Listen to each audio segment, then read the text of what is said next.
tous. Voici une nouvelle présentation que vous propose le mouvement pour le paradisme.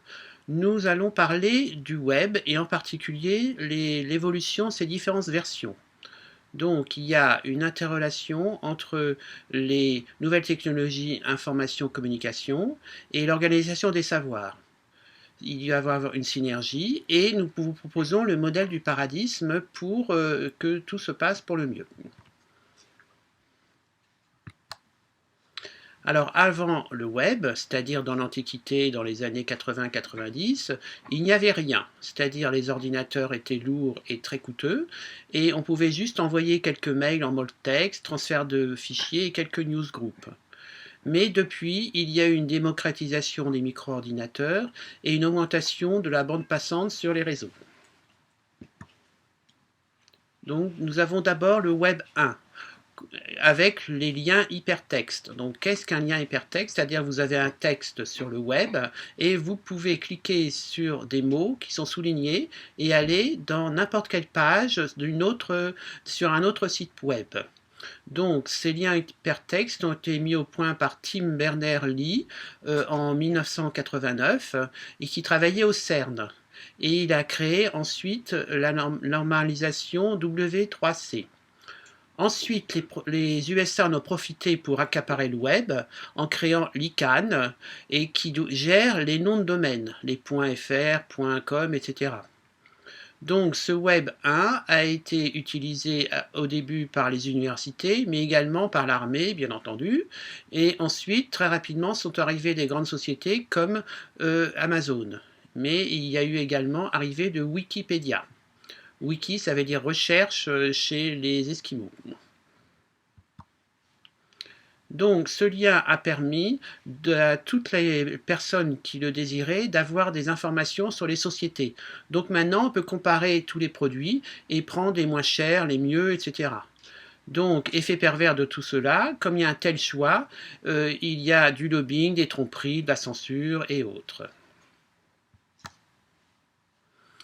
Ensuite est arrivé le Web 2. Donc le Web 2 s'adresse aux individus, c'est-à-dire que maintenant, tout le monde peut créer des pages web, rajouter des musiques, des vidéos et interagir de manière collaborative.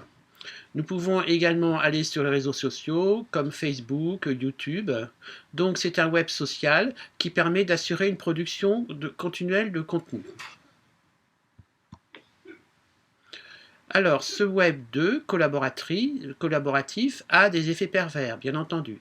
Fragilité, piratage, contrôle institutionnel, on l'a bien vu avec la NSA dans les années qui se sont écoulées. Faux référencement, on paye des gens pour faire des faux clics pour améliorer l'image de certains sites et également des hôtels. Mais il permet surtout d'augmenter son cercle d'amis avec Facebook. Maintenant, nous avons 1,2 milliard d'amis sur Facebook. Même si ce sont des amis virtuels, on peut quand même leur écrire. Et nous avons une communication facilitée dans les associations et les partis politiques. Ensuite, nous allons passer au Web 3, qui a deux parties. Première partie, Internet des objets. C'est-à-dire que maintenant, on peut donner un code spécial à tous les objets avec une adresse Internet, qu'on appelle le code IPv6. Et nous avons un programme informatique communicant avec d'autres objets et systèmes. Donc, bénéfice de ce système, nous avons une transparence dans les domaines suivants: interaction homme-machine, gestion de stock, service après-vente, mise à jour, supervision et autres. Donc, les problèmes toujours les mêmes: piratage, avec une quantité énorme de travail pour augmenter la sécurité. Donc, nous le voyons de plus en plus avec les scandales qui arrivent à droite à gauche parce qu'en fait, il n'y a pas grand-chose qui est sécurisé. Deuxième partie du Web 3, plus intéressant, le Web sémantique. Il vise à avoir l'émergence de nouvelles connaissances en s'appuyant sur les connaissances déjà présentes sur Internet. C'est-à-dire qu'il y a un effet boule de neige. Plus on a de connaissances, plus les connaissances augmentent.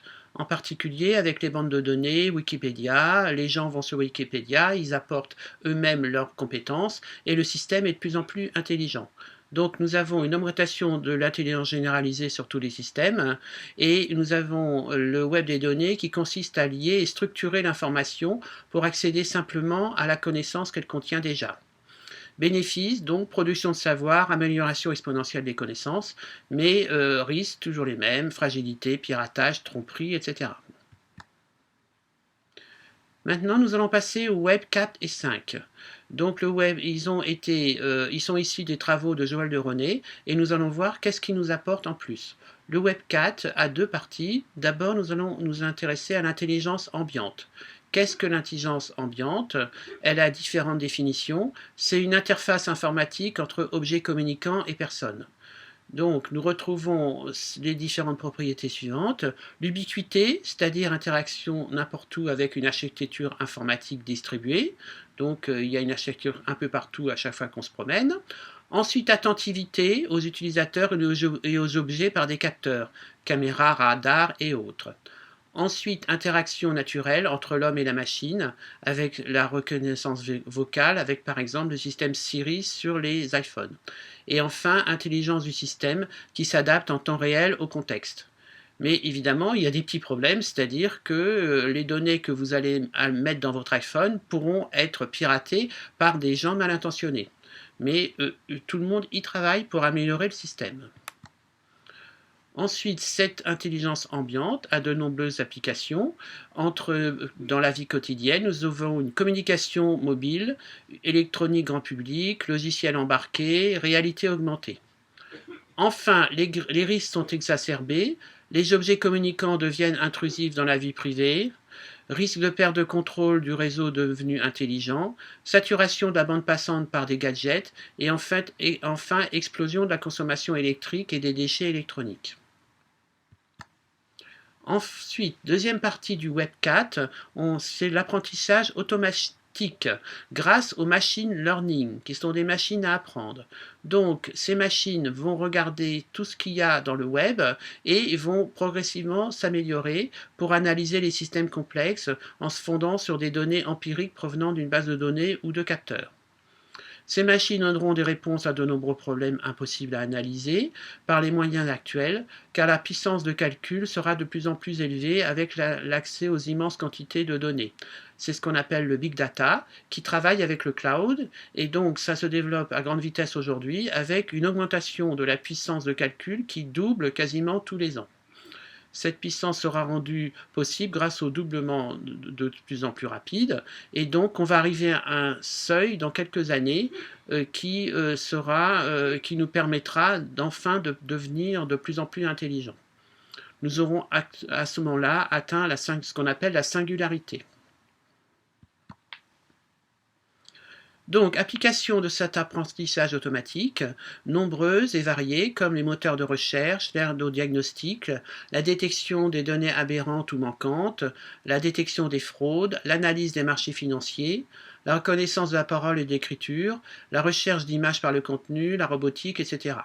Donc les bénéfices, la délinquance financière deviendra de plus en plus difficile, en particulier avec surveillance des paradis fiscaux, comme qui sont BAL 1, BAL 2, BAL 3, les systèmes de reconnaissance automatique de données, et cela a déjà commencé avec l'échange automatique de ces données bancaires au niveau de la Fed et de la BCE. Les humains deviendront vertueux par obligation, permettant ainsi l'édification du paradis sur Terre. Mais risque qui sera le Big Brother, puisque évidemment la NSA, les RG et autres veulent connaître toutes les données sur tous les individus. Et maintenant, nous avons un grand débat sur le terrorisme, donc il y aura de plus en plus de contrôle des individus dans l'avenir. Ensuite, passons au Web 5. Donc le Web 5, c'est le Web symbiotique de la société Symbionet permettra de connecter le cerveau et le web. Il y aura émergence d'une conscience planétaire, cerveau-machine. La réalité augmentée permettra une simulation interactive en temps réel de la réalité. Et enfin, nous pourrons alors nous immerger totalement dans des mondes virtuels complets, comme dans le film Matrix et dans les jeux interactifs en 3D. Donc, nous voyons l'émergence de lunettes 3D et qui seront bientôt accessibles au plus grand public. Et à ce moment-là, les gens passeront toute leur journée dans des jeux 3D. Donc, bénéfices, transparence progressive, déviance pouvant être contrôlée. Conclusion, une société paradis pourra se construire en utilisant la synergie des différentes étapes du web. Mais nous allons terminer cet exposé en vous abordant le web 6 qui sera le web ultime. Les dieux, nous nous regarderons en face que lorsque nous aurons nous-mêmes un visage. C'est une parole de C.S. Lewis, auteur de science-fiction. Ça veut dire que nous aurons un visage lorsque l'humanité, pleine d'amour, de conscience et de connaissance, cherchera à communiquer vers d'autres civilisations, forcément pacifistes, qui nous aiment et nous observent depuis longtemps. Elles nous aideront à consolider le modèle du paradisme sur Terre. Je vous remercie.